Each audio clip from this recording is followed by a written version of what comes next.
It's July 3rd. You're here with Chico with the Call Options Trading Series. And today's the last week of trading. Today's Thursday. Tomorrow is Friday, and we have 4th of July. So happy 4th of July to everybody. I wish you a very good 4th of July. For today, the contracts for this week are expiring. So our play on Carvana is going to end today. Now, let's first talk about Robinhood before we get to Carvana. Robinhood is drooping a little bit. It's kind of have like a up down week, you could say, and it's interesting. It was broke 100 yesterday, and then today it's down. And then I see this article.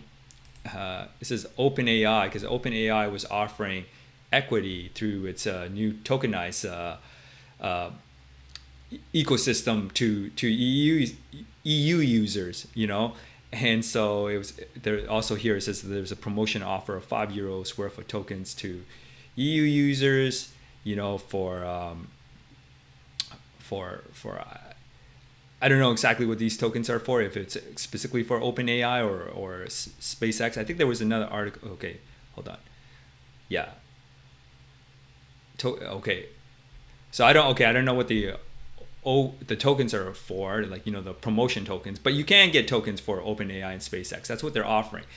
And this article is kind of funny because it's I don't know how true this article is, and I did read like other articles similar to this one saying that it's distancing itself from Robinhood after the latest release of Robinhood's feature to offer this platform to get tokenized shares of OpenAI and SpaceX. And it was described clearly in the presentation by the CEO, Falad, that there's a system on the US side that manages buying and selling the equity. And these tokens are kind of like a bridge for people, and particularly like in EU, to be able to buy them and say, hey, here's something that you've purchased, and we're holding it for you on the US side. It's in our system, but this token represents that purchase. So it's not like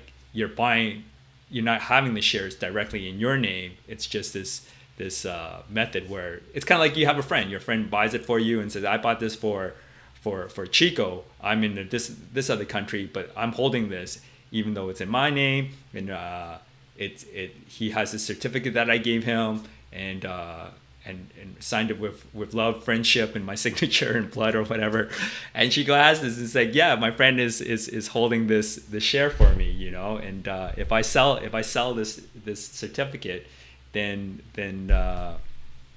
potentially my friend would liquidate that the share that he's got.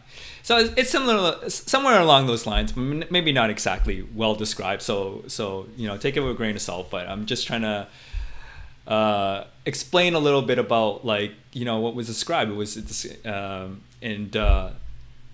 it's kind of interesting. So I don't know how real these news articles are, and why what OpenAI really said. Now, anyways, let's move along.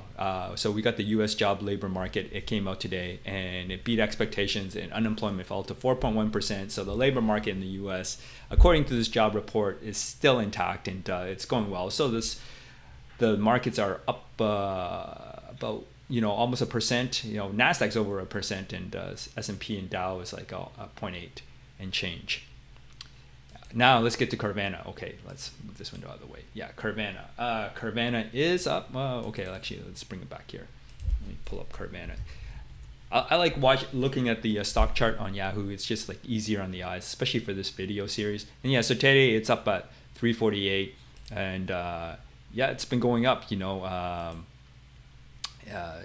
is the 1 month chart where it hit a low of 290-ish because of perhaps Jim Chanos, the famed short seller, came out talking about how the evaluation of subprime loans held by Carvana is an issue, and inside selling, but Carvana has climbed all the way back up and up to record territories, I would say. So yeah, 347. Okay, 347, 348 today. Our call option contract that we sold had a strike price at 345. So now it's in the money. But we're close to break even because obviously we made money. I mean, we pocket the money from the premium at 286. So the break even point would be around 345 plus 286. And right now it's just it's pretty well riding that threshold. As you can see here, the real-time profit and loss is we're losing $89. So yeah, it's looking to like a break even at this point, but we'll see how it goes the rest of the day. If it goes further up, then we're in the greater loss. And if it goes further down, then we're back in the profit zone. So I don't have another play for today. I don't want to jump ship. I'm just going to stick with Carvana, probably, unless something happens. Or maybe it droops really good, and maybe I'll just close it out before the expiration. But potentially I'll also let it go into expiration and see where we'll wind up. Okay, yeah, I mean, but yeah, I'll decide later. But just want to let you know that's what's going on, and that's it for today. Okay, so yeah, I wish you a very good 4th of July holiday and weekend. Have a good celebration. If you like this video, please like it, and I'll catch you next time. See you next week.